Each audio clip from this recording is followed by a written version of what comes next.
Mami siya lalana siya, ha? Apat. Ganon. So, ganun lang po ang isi-share ko po sa inyo.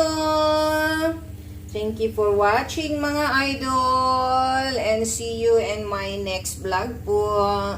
Bye-bye. Kainan na po tayo. So, kainan na po tayo. Tapos, guys, may ano tayo, guys. Lemon with ginger, mga idol. At saka may honey. Ayan. Lunch time na po. Okay, tapos may isang pirasong barbecue kami na isda.